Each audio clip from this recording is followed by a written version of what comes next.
नमस्कार, संवाद श्रृङ्खलाको आजको यो सन्दर्भ विशेषमा स्वागत छ। म सरोज सिंह थापा। यति बेला देश कोभिड-19 अर्थात् कोरोना भाइरसको सङ्कटमा छ। दिन प्रतिदिन संक्रमितहरूको सङ्ख्या पनि बढिरहेको छ भने ज्यान गुमाउनेको सङ्ख्या पनि वृद्धि भइरहेको छ।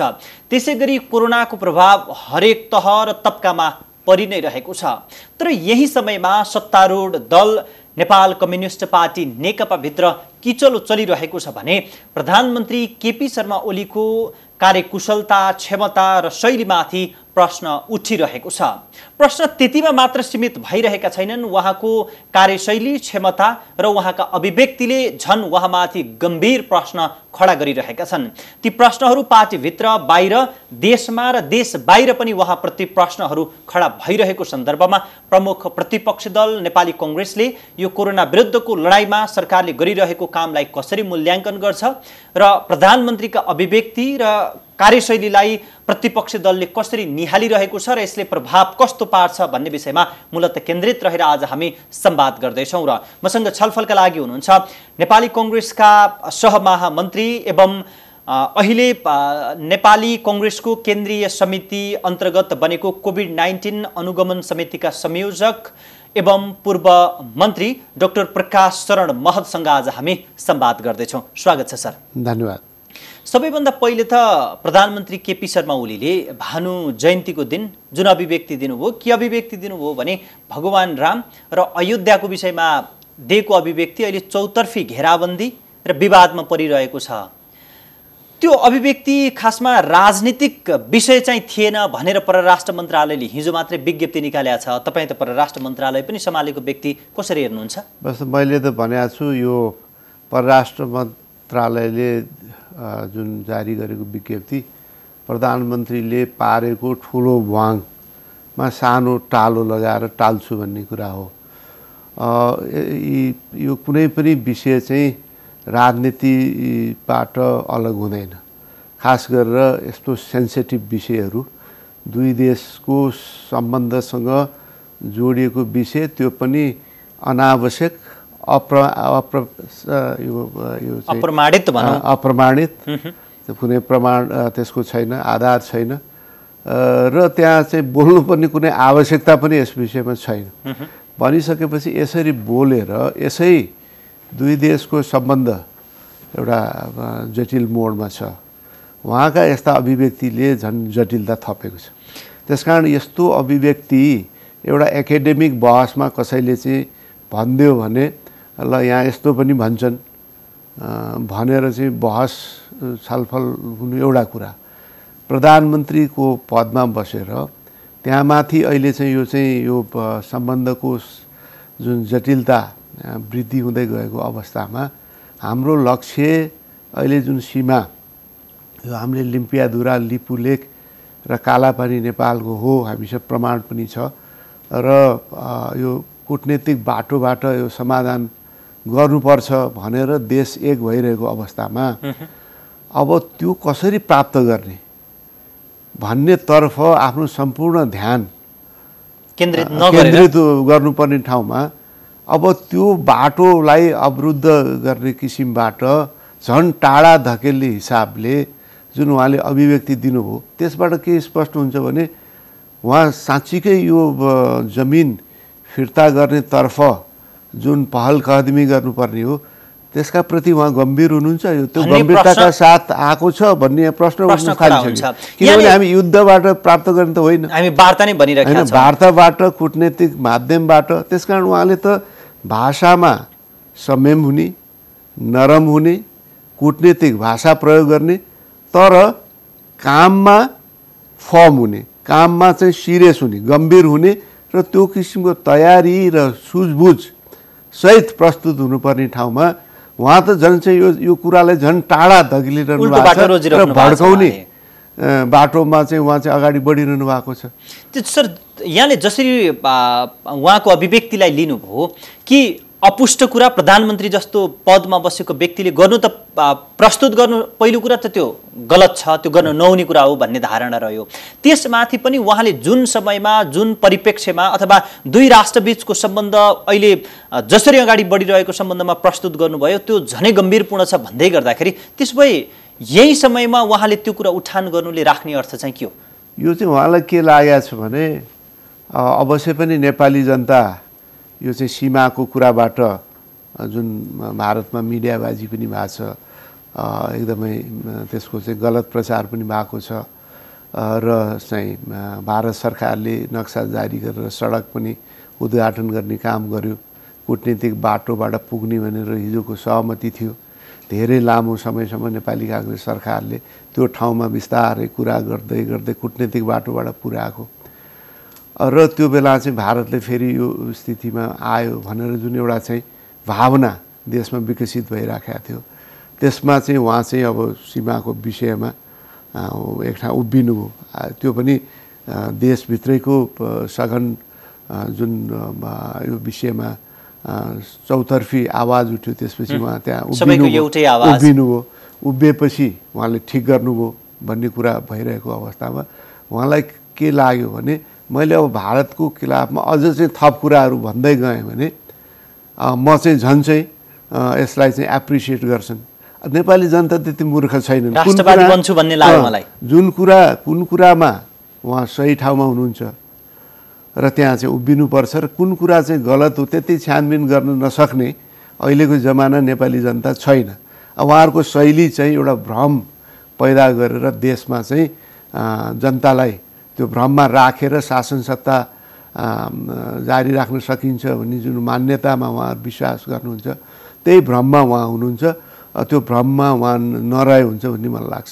जसरी नाकाबन्दीको समयमा पनि उहाँले आर्जन गर्नुभएको व्यक्तित्व र त्यही व्यक्तित्वलाई चुल्याउँदै अहिले सत्ता सञ्चालनसम्म आइपुग्नु भएको उहाँको छविलाई मात्रै उहाँले निरन्तरता खासमा दिन खोज्नु भएको हो कि अहिले जुन देखिएका समस्याहरू छन् अथवा भारतसँग कूटनैतिक वार्ता गरेर भारतले अतिक्रमण गरेको भूमि फिर्ता ल्याउनु पर्ने अवस्था छ, यो अवस्थामा चाहिँ हिजोको त्यो छविलाई निरन्तरता दिनु भएको हो कि यी विषयलाई विषयान्तर गर्न खोज्नु? उहाँलाई त्यस्तो लाग्यो होला। अहिले उहाँको अब सत्ता पनि सङ्कटमा छ, पार्टी भित्रैबाट त्यो चुनौती आएको छ। उहाँलाई के लागेको होला, यही विषयलाई अझ मैले चाहिँ अतिरञ्जनापूर्ण तरिकाबाट प्रस्तुत गरेँ भने पनि त्यसमा चाहिँ जनताले चाहिँ ठिकै ठान्छन्, किनभने यो भारतसँग जनता रिसाइराखेका छन्। यो अवस्थामा यही कुरो अझ मैले चाहिँ त्यसमा चाहिँ कुनै प्रमाण छैन भने बोलेँ भने पनि ल ठिक गर्यो भनेर भन्छन् भन्ने उहाँलाई लागेको छ। त्यो हुँदै होइन, त्यो गलत हो र यसरी प्रस्तुत हुने हो भने हामी अन्तर्राष्ट्रिय सम्बन्ध जुन अत्यन्त संवेदनशील विषय हो, त्यहाँ माथि यो छिमेकी दुईटा ठुलो राष्ट्रहरूको बिचमा हामी छौँ। हामीले अत्यन्त आफ्ना राष्ट्रिय आवश्यकता र स्वार्थमा हामी कहीँ पनि कम्प्रोमाइज नगर्ने, तर तर्कसङ्गत कुरा गर्ने, आधारसहित कुरा गर्ने, प्रमाणसहित कुरा गर्ने। तपाईँहरूको हामी मित्र हौँ, तपाईँहरूको देशको सीमा समेत नेपालीहरूले सुरक्षा गरेका छन्। त्यसकारण यी विषयहरू हाम्रो प्रामाणिक विषय, आधारसहित प्रस्तुत भएका छौँ, तथ्याङ्कसहित प्रस्तुत भएका छौँ। यो विषयमा तपाईँहरूले सम्बोधन गर्नुपर्छ, तर त्यो पर्स्युसिभ तर्कसङ्गत तरिकाबाट प्रस्तुत भएर त्यो देशको जनमानसलाई पनि हो त नेपालले पनि हाम्रो लागि कम कन्ट्रिब्युसन गरेका छैन, यसमा हामी किन यति सानो कुरामा हामी अर्गलाइन गर्ने भन्ने त्यो परिस्थिति निर्माण गर्नुपर्ने बेलामा उहाँले अप्रासङ्गिक र प्रमाण नभएको कसैले नै नपत्याउने कुरामा समेत प्रवेश गरेर यस्तो कुराहरू गर्दा त दोषी त यिनीहरू नै रहेछन् कि भन्ने किसिमको यो त कुरा त्यहाँ पनि भारतीय त्यो जनस्तरमा पनि पुग्ने कुरामा उहाँ किन बोलिरहनु भएको छ? त्यसकारण अहिले त सम्पूर्ण ध्यान चाहिँ अब कूटनीतिक बाटोबाट जुन सीमा हामीले चाहिँ यो म्याप नक्सा जारी गरेका छौँ त्योलाई चाहिँ यथार्थमा प्राप्त कसरी गर्ने भन्नेतर्फ सम्पूर्ण ध्यान केन्द्रित हुनुपर्ने ठाउँमा उहाँको अभिव्यक्तिले के देख्यो भने त्यसमा उहाँ सिरियस हुनुहुन्न। खालि यहाँ चाहिँ सम्भाव यो चाहिँ आफ्नो चाहिँ सत्ता सङ्कट छ, त्यसमा यस्ता अभिव्यक्तिले पनि मद्दत पुग्छ कि आन्तरिक रूपमा त्यसमा चाहिँ पुग्छ कि भन्ने उहाँलाई लागेको छ। त्यसमा पनि पुग्ने म त्यो पुग्ने त्यो मद्दत पुग्ने देखेको छैन। त्यसो भए अब तपाईँहरू प्रतिपक्षमा हुनुहुन्छ, यदि प्रधानमन्त्रीले गलत अभिव्यक्ति दिइरहनु भएको छ त्यसले चाहिँ समग्र देशको आन्तरिक र बाह्य जीवनमा घाटा पुर्याउँछ भने तपाईहरुले के मूल्याङ्कन गर्नुभएको छ र अब के बाटो समाउनुहुन्छ? अब हामीले त यो कुराहरू अभिव्यक्ति दिइसकेका छौँ। यो प्रधानमन्त्रीले यसरी चाहिँ प्रस्तुत हुनुहुन्न भनेर चाहिँ हामी स्पष्ट छौँ। अब यो विषय मात्र होइन, आन्तरिक रूपमा त उहाँ 100% असफल भइसक्नु भएको छ। उहाँ कुरा गर्न मात्रै सफल हुनुहुन्छ, काममा पुरै असफल हुनुहुन्छ। अब समग्रमा के देखियो भने कुरामा सफल, काममा पूर्ण असफल। अब यस्तो चाहिँ कोभिड संक्रमणको मारमा त्यसको सम्भावित खतराबाट चिन्तित देश नै चिन्तित भइराखेको, लकडाउनको कारणबाट 10औं लाख नेपालीहरू युवाहरू चाहिँ बेरोजगार भइराखेको अवस्था, विदेशबाट पनि फर्किरहेको बेरोजगारी कारण फर्किरहेको अवस्थामा त्यतातिर सम्पूर्ण ध्यान केन्द्रित गर्नुको सट्टा उहाँहरू यस्तै खाले चाहिँ मञ्चन गरेर ध्यान मोड्ने रियल इस्युबाट, जुन चाहिँ जनताले चाहिँ फेस गरिरहेका इस्युहरू छन् त्यसबाट चाहिँ विषयान्तर गर्ने कोसिस भइरहेको छ। यस्तो बेलामा एउटा संक्रमणसँग जोडिएको स्थितिमा पनि उहाँ स्वास्थ्य सामग्रीमा यत्रो भ्रष्टाचार हुन्छ, कल्पना गर्नु पनि पाप हो भनेपछि त्यसमा उहाँहरू चाहिँ निर्धक्कपूर्वक उहाँहरू चाहिँ डिफेन्ड गर्नुहुन्छ। त्यसलाई चाहिँ सम्बन्धित निकायले पनि प्राथमिकतामा राखेर चाहिँ कारबाहीको प्रक्रिया अगाडि चाहिँ बढाउँदैन। अरू चाहिँ के चाहिँ कुन आधार नभएका विषयमा उहाँहरू चाहिँ जम्प गर्नुहुन्छ, यस्तो विषयमा चाहिँ उहाँहरू चाहिँ प्रवेश गर्नुहुन्न भनिसकेपछि यो स्थिति चाहिँ अत्यन्त निराशाजनक स्थिति छ। बजेट आयो, बजेटले कुनै जनताका आवश्यकता, पीर मर्का, राहत कुनै खाले सम्बोधन छैन। उद्योग व्यवसाय चाहिँ हामी धेरै यो चाहिँ उद्योग व्यवसायसँग जोडिएका धेरै क्षेत्रसँग अन्तर्क्रिया गऱ्यौँ।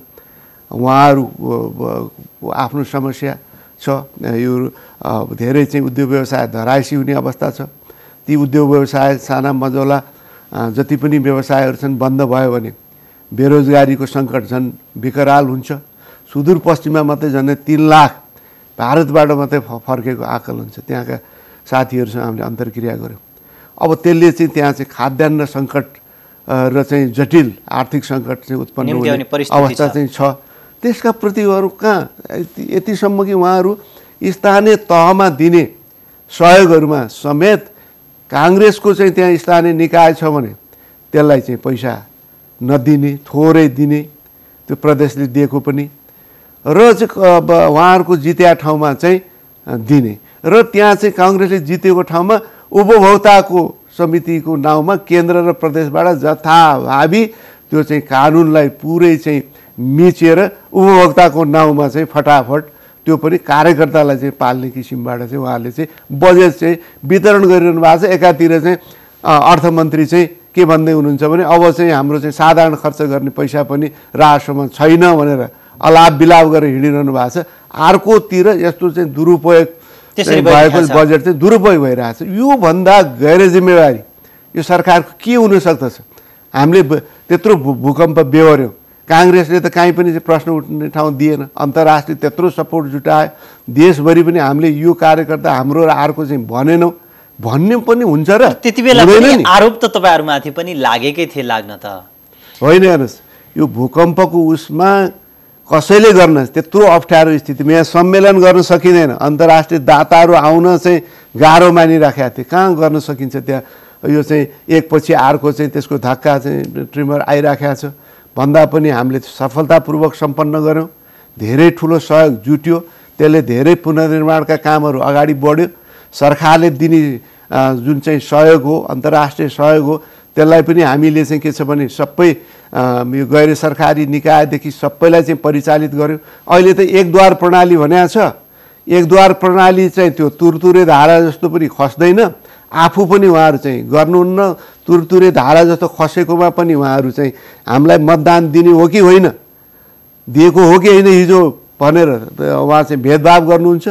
मतदाताहरूलाई त हिजो दिया छैनन् भने पनि कामबाट चाहिँ भोलि दिने बनाउने हो नि। त्यसो त तपाईँहरूको आजको मूल्याङ्कन सरकार 100% नै असफल अथवा फेल भइसकेको हो? मैले भनिरहेको छैन, हामीले भनिरहेको छ, आम जनताले भनिरहेका छन्। उहाँ चाहिँ निराशा, यत्रो ठुलो निराशा छ। हामीले चाहिँ यत्रो ठुलो कुरो गरे, हो कि जस्तै पारे, हामीलाई त सारा गर्छौँ, आकाश पाताल जोड्छौँ जस्तो गरे, मिठो बोल्छन्, एकदम चाहिँ हो कि जस्तै पार्छन्, पारे, हामीले मतदान गऱ्यौँ। तर चाहिँ अहिले सत्तामा आएपछि त उनीहरूलाई केही मतलबै छैन, सरोकारै छैन, आफै इनरिच हुने, आफै त्यसबाट फाइदा कसरी व्यक्तिगत रूपमा चाहिँ प्राप्त गर्ने त्यही धुनमा सबै दौडिराखेका छन्। न चाहिँ इमान छ, न जाँगर छ, न समर्पण छ भन्ने कुरो त आम जनताले भनिराखेका छन्। तपाईहरु हामीसँग यसो भन्नुहुन्छ, तर फेरि त्यही सत्तारूढ दलभित्रका कतिपय नेताले के भन्छन् भने तपाईहरु कोभिड सुरु हुनभन्दा पहिल्यै ओली नेतृत्वको सरकार असफल भइसक्यो भन्ने कांग्रेसले निष्कर्ष निकालिसकेका थियो। तर सत्तारूढ नेकपाभित्र देखिएको किचलोमा पार्टी फुटसम्मका बहसहरू चल्दै गर्दाखेरि प्रधानमन्त्री केपी शर्मा ओलीसँग कांग्रेसले त मिलेर गठबन्धनको सरकार बनाउनेसम्मका चर्चा चलेका थिए अथवा त्यो किसिमको सहमति भएको थियो भनेर त त्यही दलका शीर्ष नेताहरूले भन्नुहुन्छ। फेरि यो एकदमै यो भ्रम हो, उहाँहरू भ्रमको खेती गरिरहनु भएको छ। हामीले के भनेका छौँ भने हाम्रो केन्द्रीय समितिले पास गरेका छ, हामी यो सत्ता सङ्घर्षमा कहीँ कतै पनि हामी जोडिन चाहँदैनौँ। हामी अब अर्को म्यान्डेट लिएर चाहिँ निर्वाचनबाट हामी सत्तामा आउन चाहन्छौँ। यो किचलोमा हामीलाई पर्नु छैन। हामीले यो के अरे सरकार निर्माण गर्ने हामी सङ्ख्या पनि छैन। र जो चाहिँ ओलीका विरोधीहरू चाहिँ पार्टीभित्र हुनुहुन्छ उहाँहरूले पनि मुद्दामा विरोध गरिरहनु भएको छैन ओलीजीको। उहाँको एउटै मुद्दा के छ भने भ्रष्टाचार गर्नुभयो ओलीजीले, त्यसमा चाहिँ त्यसकारण हाम्रो असहमति छ, त्यसकारण चाहिँ ओलीजी हटेर हामी आउनु पर्यो सुशासनको लागि, त्यो भन्नुभएको छैन। यो कुप्रबन्धन भयो, जनताले दुःख पाए, त्यसकारण चाहिँ हामी त्यो दिन्छौँ, त्यसकारण ओली हट्नु पर्यो भन्नुभएको छैन। उहाँहरूको पनि सम्पूर्ण ध्यान केमा छ भने तपाईँ मात्रै राज गर्ने, एकलौटी यसबाट फाइदा उठाउने, हामी चाहिँ बाहिरै बसिरहने, अब तपाईँलाई पुग्यो त्यसको ठाउँमा हामी जानु पर्यो अरू यो मुद्दामा उहाँहरू झगडा, दुर्भाग्यवश मुद्दामा झगडा गर्दै भए त हुन्थ्यो, तर उहाँहरू पनि मुद्दामा हुनुहुन्न। त्यसकारण हामीले ओली भए पनि अर्को भए पनि यो जनताले त्राण पाउने हामीले चाहिँ देखिराखेका छैनौँ। त्यसकारण चाँडोभन्दा चाँडो यो चाहिँ के छ भने यो समय आएपछि यो चाहिँ आम जनताले निर्वाचित नै अर्को विकल्प निर्वाचित गर्नुपर्छ र त्यो विकल्प हामी हौँ, त्यसको पर्खाइमा छौँ। हामी यसमा पर्नेवाला छैनौँ र उहाँको यो भ्रम मात्रै हो। त्यसो भए तपाईँहरूले को मूल्याङ्कनले ओली असफल भइसके, उनको नेतृत्वबाट अब देश र जनताले थप प्रगति पाउन सक्दैन भन्ने निष्कर्ष निकाल्दै गर्दाखेरि अहिले छिमेकी राष्ट्रसँगको सम्बन्धमा पनि त्यति मेल देखिन्न, एक किसिमको समस्या उत्पन्न भइरहेको छ र घरेलु समस्या समाधानमा पनि सरकार असफल भइसक्यो भनेर केही युवाहरू सडकमा उत्रिसकेको पनि अवस्थामा अब नेपालको जुन भविष्य कस्तो देख्नुहुन्छ? त्यसो भए अझै 2.5 वर्ष 2 वर्ष निर्वाचन हुने समय छ। दुर्भाग्यवश के छ भने ओलीजीको ठाउँमा अर्को नेता त्यहाँ स्थापित भयो भने त्यसबाट पनि देशले त्राण पाउँछ भन्ने उहाँहरूको रवैया, तौर तरिका, मुद्दा केन्द्रित विषय चाहिँ नहुनाले त्यो हामीले देखिराखेका छैनौँ। त्यसकारण चाहिँ यो समय हामीले देशले खेर फाल्ने भयो, जनता दुःख पाउने हो, त्यो अवस्थामा हामी छौँ। हामी यो पनि अहिले चाहिँ के छ भनेदेखि अब छोडेर चाहिँ अहिले चाहिँ अर्को बाटोमा जानु पर्यो भन्ने अवस्था पनि हाम्रो एउटा संसदीय प्रक्रियामा गएका छौँ। त्यसबाट चाहिँ के छ भने हामीले चाहिँ त्यसलाई चाहिँ मान्नै पर्यो। त्यसो हुनाले चाहिँ अझ दुःखको दिन चाहिँ अझ बढ्दैछ भन्ने मलाई लागेको छ। उद्योग व्यवसाय धराशीको अवस्थामा छ, बेरोजगार व्याप्त छ, अब हातमुख जोड्ने चाहिँ समस्याले जनता पीडित छन् र उहाँहरू 7% आर्थिक वृद्धिको कुरा गर्नुहुन्छ। अब फेरि त्यही अर्थमन्त्री के भन्दै हुनुहुन्छ भने हामीसँग त अब साधारण खर्च गर्ने हामीसँग राजस्व छैन भनेर कुन पैसाले उहाँले चाहिँ यो चाहिँ 7% पुर्याउनुहुन्छ। निजी क्षेत्रलाई उहाँहरू यो गर त्यो गर मात्रै भन्नुहुन्छ, आफ्नो तर्फबाट केही पनि योगदान गर्नुहुन्न। अब यातायात व्यवसाय त्यस्तै छ, निर्माण व्यवसाय ठप्प छ, यो चाहिँ निजी क्षेत्र चाहिँ बन्द प्राय छन्। फेरि खुल्नको लागि पनि कुनै त्यहाँ ब्याजको राहत, पुनर्तालिकाको राहत, फिस्कल प्याकेज केही पनि छैन। उहाँहरू चाहिँ आफ्नै सत्ता सङ्घर्षमा रमाइरहनु भएको छ। यो लकडाउनको अवधिलाई त उहाँले चाहिँ आफ्नो सुरक्षा कवचको रूपमा उहाँले लिनुभयो, तयारीको रूपमा लिनु भएन कि यो बेला चाहिँ अब निस्किन पनि सक्दैनन्, निस्किन मिल्दैनन्, सङ्क्रमणको कुरा चाहिँ देखाएर अनिखेर आफू सुरक्षित भइराख्ने बाटोमा चाहिँ सरकार छ। र मूलभूत रूपमा यो विदेश सम्बन्धको हकमा पनि हामी दुईटा देशको बिचमा छौँ। जस्तो युरोपमा स्विजरल्यान्ड छ, स्विजरल्यान्ड, जर्मनी, फ्रान्स त्यहाँ चाहिँ विपरीत ध्रुवमा त्यहाँ दोस्रो विश्वयुद्धमा रूपमा थिए। इटली अर्कोतिर, तीनटा देश, तीनटै एथनिक ग्रुप पनि जर्मनी मूलका, फ्रान्स मूलका, इटली मूलका पनि छन्। त्यस्तो देशले कसरी विदेश सम्बन्ध चाहिँ कायम गर्यो भने उसले ठुलो स्वरले चाहिँ चर्को स्वरले ओलीजी जस्तोले बोल्या भए त्यहाँ त्यो ध्वस्त भइसक्थ्यो। उहाँहरूले कुरा नरम रूपमा प्रस्तुत हुनुभयो, तर आफ्नो राष्ट्रिय स्वार्थ र आवश्यकता केमा छ त्यसलाई अर्जुन दृष्टि राखेर त्यहाँ चाहिँ उहाँहरूले चाहिँ सबैलाई के चाहिँ विश्वास दिलाउनु भयो भने यो स्विजरल्यान्डलाई यतिकै हामीले नछुँदा नै हामी सबैको हितमा छ भन्ने कुरा चाहिँ उहाँहरूले चाहिँ कन्भिन्स गराउनु भयो। त्यसले गर्दाखेरि यो विश्वयुद्धमा पनि स्विजरल्यान्ड चाहिँ कसैले चाहिँ छोएन र सबभन्दा समृद्धशाली पर क्यापिटा इन्कममा हाइएस्ट युरोपमै भएको चाहिँ त्यो देश छ। नेपाल सुखी जनताको सूचीमा पनि अग्रपङ्क्तिमा छ। नेपाल भारत र चीनको बिचमा दुईटै चाहिँ के छ भने उदयमान आर्थिक शक्ति हो र अबको चाहिँ 21औं शताब्दी चाहिँ यो चाहिँ एसियन सेन्चुरी हुन्छ, एसियाको चाहिँ पालो आयो भन्ने बेला अझै कोरोनाले देखाइदिइरहेको छ भनेर कतिपय जानकार विश्लेषकहरूले तर्क पनि गर्छ। त्यही त भनिसकेपछि यो अवस्थामा त हामीले चाहिँ कसरी हाम्रो चाहिँ परराष्ट्र नीतिलाई चाहिँ दुईटै देशलाई हामीले चाहिँ हामी एउटा सानो छौँ, भूपरिवेष्टित छौँ, तर दुवै देश हामी राम्रो सम्बन्ध हामी कायम गर्न चाहन्छौँ। हाम्रा पनि केही समस्याहरू छन्, संवेदनशीलताहरू छन्। तपाईहरुलाई यो ठुलो कुरो होइन, तपाईहरुको लागि तपाईहरुले हाम्रो संवेदनशीलतालाई बुझिदिनुस्। हाम्रो भूमि कसैको विरुद्ध पनि हामी प्रयोग गर्न दिन्नौँ। निश्चिन्त हुनुहोस्। तपाईले चाहिँ इन्डियाको पनि सेक्युरिटी पर्सपेक्टिभबाट काहीँ नेपाल चाहिँ हाम्रो विरुद्ध प्रयोग हुने हो कि भन्ने चिन्ता छ भने ढुक्क हुनुहोस्, हुँदैन। चीनलाई पनि ढुक्क हुनुहोस्, हुँदैन। तपाईहरुसँग एउटा चाहिँ राजनीतिक प्रणाली छ, तपाईहरु देशमा काम गरिरहेछ, हामी शुभकामना दिन्छौँ। हामीले एउटा राजनीतिक प्रणाली यहाँ चाहिँ सञ्चालन गरेका छौँ एउटा कन्सेन्ससबाट। हामी यो बाटोमा जान्छ, त्यसलाई पनि तपाईहरु सम्मान गर्नुहोस्। यहाँ चाहिँ के छ भने यो चाहिँ हाम्रो चाहिँ आन्तरिक विषयमा तपाईहरु पनि हस्तक्षेप नगर्नुहोस्, भारतले पनि हस्तक्षेप नगरोस्। भारतसँगका पनि जति हाम्रा सम्बन्धका आयामहरू छन्, चाहे फ्लडिङका कुरा, चाहे सीमाका कुरा, चाहे सन्धिका कुरा, यसमा तपाईहरु उदार भएर प्रस्तुत हुनुहोस्। त्यो हामीले भारतलाई पनि भन्ने हो, चीनलाई पनि व्यापारका कुरा छन्, अरू कुराहरू छन् र हाम्रो चाहिँ आफ्नो आन्तरिक छुट्टै राजनीतिक प्रणाली छ। जुन प्रणाली भए पनि तपाईसँग पनि हामीले राम्रो सम्बन्ध राख्ने भनेका छौँ। काङ्ग्रेसको त उहाँको चाहिँ राजनीतिक प्रणालीसँग मिल्दैन, तैपनि चीनको चाहिँ हामी सधैँ राम्रो सम्बन्ध हामी राखिराखेका हौँ भनेदेखि यो पार्टी र ऊ पार्टी सत्तामा आउने कुरामा उहाँले किन चासो लिनु पर्यो भन्ने कुरामा उहाँहरू पनि के छ भने त्यसमा मैले के भने जुनसुकै कम्युनिस्ट पार्टी यहाँ सत्ता भए पनि, कङ्ग्रेस पार्टी सत्तामा भए पनि, अब कम्युनिस्ट पार्टी छ भनेपछि नहुने कुरा पनि जे पनि ओके ओके गर्ने त्यो पनि उहाँले गर्नु भएन। हामीले पनि के छ भनेदेखि भारत होस् चीन होस्, हामीले चाहिँ हाम्रो राष्ट्रिय स्वार्थ र आवश्यकतालाई केन्द्रबिन्दुमा राखेर हरेक देशले त्यसरी चाहिँ विदेश नीति सञ्चालन गर्छन्। उनीहरूले के भन्छन् भनेर हामीले चाहिँ हाम्रो विदेश नीति सञ्चालन गर्ने होइन। आफ्नो आवश्यकता र स्वार्थमा केन्द्रित हुने हो भने हामीले दुईटै देशको सम्मान प्राप्त गर्न सक्छौँ, किनभने उनीहरूले पनि आफ्नो स्वार्थलाई केन्द्रबिन्दुमा राख्छन् भन्दा हामीले राख्दा नराम्रो कसैले पनि ठान्दैन। सर, म यही विषयमा जोड्न खोज्दैछु। यहाँले हाम्रो परराष्ट्र नीति कस्तो हुनुपर्छ अथवा हामी कसरी चल्नुपर्छ, हामी जुन भौगोलिक अथवा सामरिक महत्त्वमा बसेका अथवा संवेदनशीलतामा रहेको राष्ट्र छ, कसरी चल्नुपर्छ दुई राष्ट्रसँग भनेर यहाँले कुरा राख्दै गर्दाखेरि, तर अहिले त विडम्बनाको कुरा प्रधानमन्त्रीले भन्नुहुन्छ मलाई भारतले प्रधानमन्त्रीको कुर्सीबाट हटाउन थाल्यो मेरा नेतासँग मिलेर।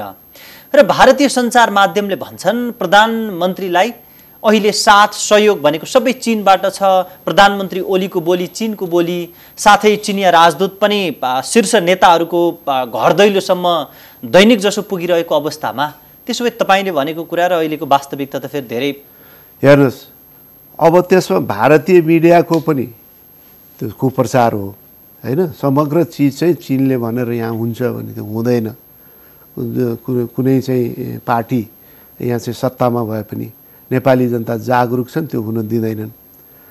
तर सँगसँगै ओलीजीको पनि के हो भनेदेखि यो अतिशक्तिपूर्ण चाहिँ अभिव्यक्तिहरू हो। यदि चाहिँ उहाँको पार्टी नै कुनै देशले कोही कुन देशबाट चल्ने कोही कुन देशबाट चल्ने हो भने यो देशको राष्ट्रिय भविष्य छ। जसले चाहिँ झन्डै 2/3 बहुमत ल्याएर आएको पार्टी सत्तामा छ, त्यसको नेताहरूले के भन्दैछन् भने एक थरी चाहिँ एउटा देशसँग नजिक छ, अर्को थरी अर्को देशसँग नजिक छ। यदि त्यो वास्तविकता हो भने हामीले हामी नेपालको बारेमा यत्रो चाहिँ हामी चाहिँ राष्ट्रिय अखण्डता स्वाधीनता त्यसका लागि हामी चाहिँ खडा भएका छौँ भनेर चाहिँ भन्छौँ भने त्योभन्दा विडम्बनापूर्ण कुरा के हुन सक्दछ। त्यसकारण अब यद्यपि उहाँहरूको पार्टीको भित्रको कुरा उहाँलाई थाहा होला हामीलाई भन्दा ज्यादा। यदि उहाँले भने जस्तै हो भने ठाउँमा त तपाईहरु हुनुहुन्छ सुन न उहाँहरूले भने जस्तै त्यो पार्टीभित्र त्यस्तो छ भने त्योभन्दा चाहिँ विडम्बनापूर्ण दुःखको कुरा चाहिँ के हुनसक्छ यो देशको लागि। त्यसकारण चाहिँ के छ भने हामी विश्वास गरौँ, आशा गरौँ त्यस्तो नहोस् र हुनु हुँदैन। र हामीले कुन देशमा कुन राजनीतिक प्रणाली छ र कुन राजनीतिक प्रणालीसँग हामी चाहिँ नजिक छौँ भनेर विदेश नीति सञ्चालन गर्न हुँदैन। यो देशसँगको सम्बन्ध हो, पार्टीसँगको त्यहाँ विचारधारासँगको सम्बन्ध होइन। चीनसँग हाम्रो चिनिया चाहिँ राजनीतिक प्रणालीसँग हाम्रो मिल्दैन काङ्ग्रेसको। तर हामी चीनसँग पनि त्यत्तिकै सम्बन्ध राख्न किन भन्छौँ भने चीन चाहिँ छिमेकी हो, महत्त्वपूर्ण चाहिँ राष्ट्र हो, हामीले चाहिँ राम्रो सम्बन्ध राख्नु देशसँग सम्बन्ध हो, पार्टीसँगको कुरो होइन। त्यस्तै भारतसँगको सम्बन्धमा पनि हाम्रो भारतमा जुनसुकै पार्टी सत्तामा भए पनि हामीले आफ्नो देशको आवश्यकता र स्वार्थलाई केन्द्रबिन्दुमा राखेर सम्बन्ध चाहिँ राम्रो राख्नुपर्छ भन्ने कोणबाट हामीले सम्बन्ध चाहिँ अगाडि बढाउने हो। त्यसकारण हामीले अब पार्टीगत एफिलिएसनका आधारमा नजिकका आधारमा हामीले चाहिँ सबलाई लेफ्ट राइट गर्न दिने हो भने कुनै मर्यादालाई तोडेर उहाँहरूको दुई देशको बिचको सम्बन्धको विषयमा उहाँहरूले हामीसँग कुरा गर्ने हो, केही विषय छ भने छलफल गर्ने हो। तर हाम्रो आन्तरिक देशकै कुन पार्टी कसरी चल्नुपर्छ, कसरी चाहिँ आन्तरिक व्यवस्थापन देशभित्र हुनुपर्छ भन्ने विषयमा हामीले विदेशी राजदूत चाहे चिनिया हुन् चाहे भारतीय हुन् अमेरिकी हुन् कसैलाई पनि यसरी चाहिँ जहाँ तहीँ हामीले चाहिँ खुला छुट दिने हो भने योभन्दा चाहिँ दुर्भाग्यपूर्ण कुरो के हुन सक्दैन। यो चाहिँ बन्द हुनुपर्छ। ठिक छ सर। अब हामी जुन तपाईँ कोभिड-19 अनुगमन समितिको संयोजक हुनुहुन्छ त्यतातिरको कुरा गरौँ। अहिले सरकारले जुन स्वास्थ्य सामग्री खरिदमा भ्रष्टाचार भएको कुरा, त्यसै गरी पीसीआर परीक्षण वृद्धि गर्न नसकेको कुरा, यी यावत विषयमाथि सरकारमाथि एकपछि अर्को प्रश्नका घेराहरू जुन आइरहेका छन्, साँच्चै तपाईँ त त्यसको संयोजक पनि हुनुहुन्छ, के अनुगमन गरिरहनु भएको छ? खास सरकारले के गरेर रहेछ? हामीले एकदम तमाम विभिन्न क्षेत्रसम्म अन्तर्क्रिया गर्यौँ। आर्थिक क्षेत्र पनि डामाडोल छ। सरकार राहतको कुरा गर्छ, खालि चाहिँ अब आफू केही पनि योगदान गर्दैन, त्यो देखियो। त्यस्तै गरेर चाहिँ स्वास्थ्य क्षेत्र चाहिँ बडो नाजुक छ। अब यो सङ्क्रमण जुन कोभिडको छ अहिलेसम्म खोप छैन, औषधि छैन। भारतबाट नेपालको सीमामा आइरहँदाखेरि हामीले त्यही बेला प्रवेश दिनुपर्छ र आन्तरिक रूपमा व्यवस्थापन गर्नुपर्छ भने सरकारले सुनेन। त्यो बेला सीमामा आएका कोही सङ्क्रमित भइसकेका थिएनन्, तर त्यहाँ जुन अव्यवस्थामा उहाँहरू बस्नु पर्यो, सङ्क्रमित भइसकेपछि देशभित्र हामीले प्रवेश गर्न दियौँ। त्यो पनि फेरि क्वारेन्टाइन केन्द्रलाई हामीले मापदण्डअनुसार चलाएनौँ, स्थानीय निकायकै भरमा छोडिदियौँ। क्वारेन्टाइन त कालघर बन्न पुग्यो, त्यसैका कारणले गर्दा ज्यान गुमाउने परिस्थिति त्यहीबाट सङ्क्रमण विस्तार भयो। म त त्यहाँ क्वारेन्टाइन केन्द्रहरू चाहिँ प्रत्यक्ष त्यहाँ चाहिँ निरीक्षण गरेर आएको। त्यो के देखियो भनेदेखि अब स्थानीय तहको सीमित साथ उहाँले जे सम्भव छ त्यही गरिदिनु। अब केन्द्रले चाहिँ केही सहयोग गर्दैन। अलिअलि प्रदेशले दिए भने पनि 15 लाख 10 लाख दिएको छ, त्यहाँ 10,000 एउटै ठाउँ आएको बोर्डरको चाहिँ टाउनलाई पनि त्यही, अब भित्रको एउटा गाउँलाई पनि त्यही, त्यो गरेर त केही अर्थै छैन। त्यसले गर्दा त्यहीँबाट सङ्क्रमण वृद्धि भयो। र अब त्यहाँ के छ भने जो चाहिँ परीक्षण भएको छ स्वाब, अब 25 दिनसम्म चाहिँ रिजल्ट आउँदैन। अब पछि रिजल्ट चाहिँ नेगेटिभ नै आयो भने पनि त्यो 25 दिनभित्र चाहिँ त्यही त्यो चाहिँ सङ्क्रमित अवस्थामा बस्दाखेरि उसले चाहिँ प्रमाण चाहिँ म चाहिँ सङ्क्रमित छैन भनेर चाहिँ निस्क्यो। तर त्यो 25 दिनभित्र स्वाब सङ्कलन लिएर गएको समयदेखि जुन चाहिँ 20-25 दिन त्यो चाहिँ रिजल्ट नआएर बस्यो, त्यही बेला ऊ सङ्क्रमित भइसक्यो भने के हुन्छ? कतिपय त्यो भयो होला। त्यो अवस्थामा अहिले त युवा उमेर भएको हुनाले जुन फर्किरहे कम मृत्युदर देखियो, तर त्यो चाहिँ गाउँमा गएर चाहिँ बुढापाकामा चाहिँ फैल्यो भने मृत्युदर चाहिँ बढ्ने अवस्था देखियो। त्यसको चाहिँ अब टेस्टिङको दायरा अहिले घटाउनु उहाँले 10,000 दैनिक भन्नुभएको थियो, अहिले स्वात्तै घटाउनु भयो। त्यसको अब चाहिँ त्यो टेस्टिङको किट नै सकिन थाल्यो अरे। निजी क्षेत्रलाई ल्याउन दिएको छैन, आफू पनि ल्याउनुहुन्न, ल्याए पनि चाहिँ भ्रष्टाचार र दुरुपयोग गर्नुहुन्छ। यस्तो अन्यलमा चाहिँ देशलाई के तपाईहरुको मूल्याङ्कनबाट सरकारले स्वास्थ्य सामग्री खरिदमा भ्रष्टाचार गरे रहेछ? त स्पष्टै देखियो जुन बजार मूल्यमा जुन अन्तर देखियो। पहिलाको खरिदमा त उहाँहरू नै, त्यसपछि यहाँ चाहिँ एउटा बहानामा चौतर्फी चाहिँ आलोचना भएपछि तीका चाहिँ अधिकारीहरूले नै चाहिँ यो चाहिँ गलत भयो भने चाहिँ स्वास्थ्यकै अधिकारीहरूले चाहिँ बोले। त्यहाँ यो चाहिँ सरुवा प्रकरणहरू चाहिँ तमाम भए, स्पष्ट छ नि। होइन सर, यो अरूले बोल्ने कुरा, आलोचना लाउने कुरा त आफ्नो ठाउँमा छ, तर तथ्य र प्रमाण त जुटाउनु पर्यो। तपाईहरुले पनि एउटा समिति बनाउनु भएको छ, त्यसले अध्ययन त अनुसन्धान त केही गर्नु भएको छ होला नि।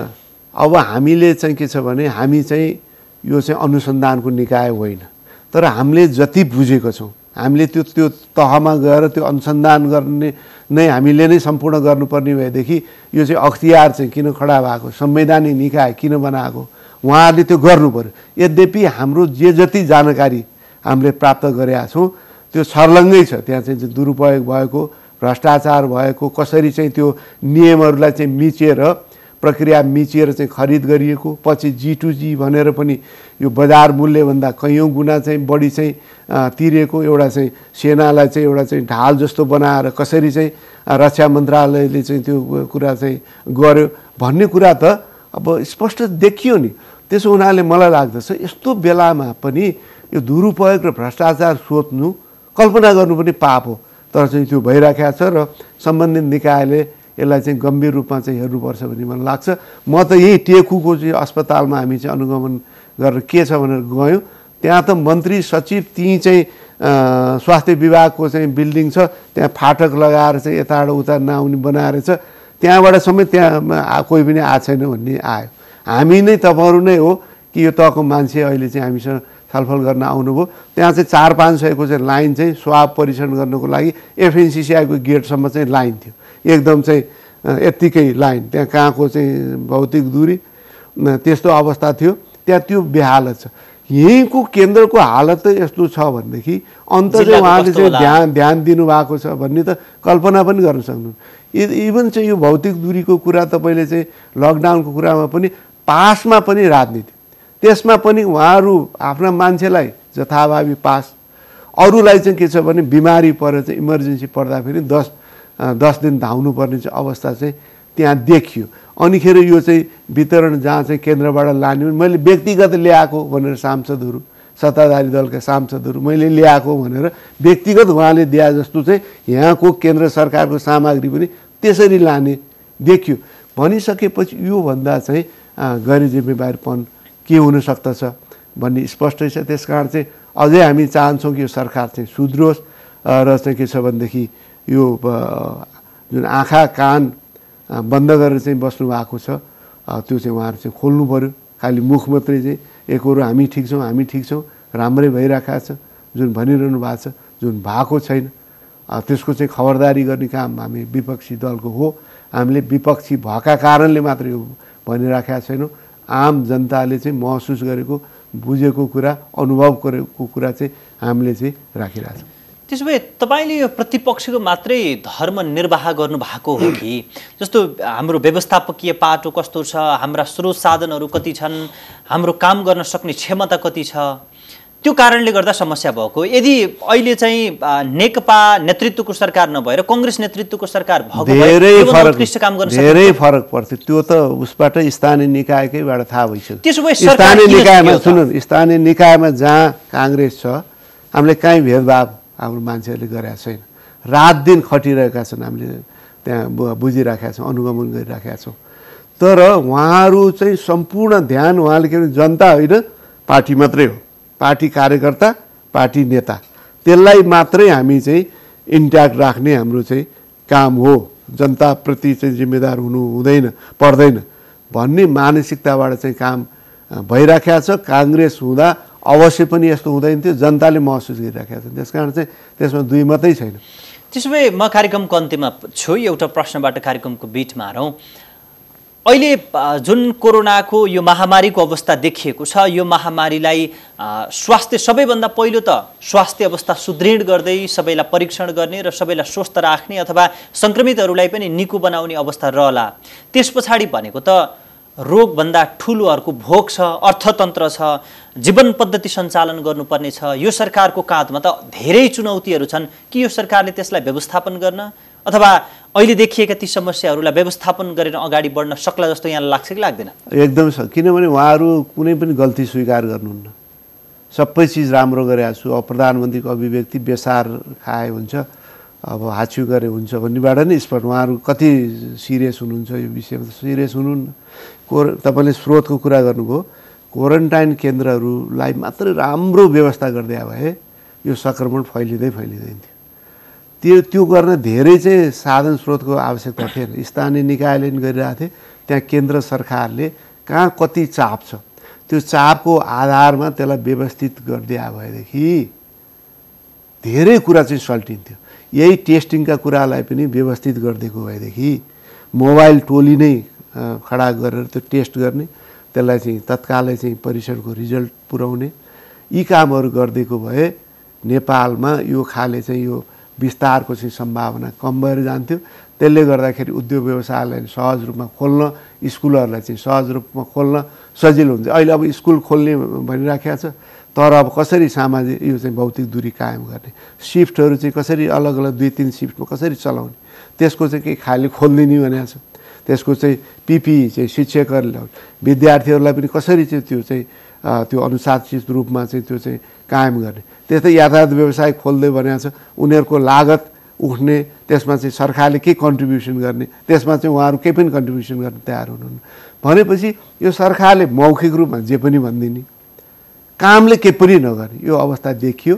त्यस कारण यसको अन्त्य हुनुपर्छ र चाहिँ आर्थिक रूपमा जुन भयावह स्थिति छ त्यसका प्रति पनि यो साना मझौला उद्योग व्यवसाय जसले ठुलो रोजगारी दिन्छन्, त्यस्तै कृषि व्यवसायसँग जोडिएका चाहिँ जति पनि व्यवसायहरू छन्, यी तमाम क्षेत्र, यातायातमा ठुलो चाहिँ रोजगारी छ, त्यस्तै गरेर चाहिँ यो कृषिमा छ, साना मझौला उद्योग व्यवसाय पर्यटनमा छ। यसलाई कसरी रिभाइभ गर्ने र रोजगारी चाहिँ गुम्न नदिने, त्योतर्फ चाहिँ सरकार गम्भीर बन्नै पर्छ। हस्, यहाँलाई समय र संवादको निम्ति म धन्यवाद व्यक्त गर्छु। धन्यवाद। दर्शकबिन, उहाँ हुनुहुन्थ्यो नेपाली कङ्ग्रेसका सहमहामन्त्री डाक्टर प्रकाश शरण महत। उहाँसँग सरकारले पछिल्लो समय गरिरहेको काम, प्रधानमन्त्री केपी शर्मा ओलीका वक्तव्य र त्यसले पार्ने प्रभाव के हुन् र यसलाई प्रतिपक्षी दल नेपाली कङ्ग्रेसले कसरी मूल्याङ्कन गरेको छ भन्ने विषयमा मूलतः केन्द्रित रहेर संवाद गर्यौं। नयाँ पात्र र विषयका साथ पुनः उपस्थित हुनेछौं। नमस्कार।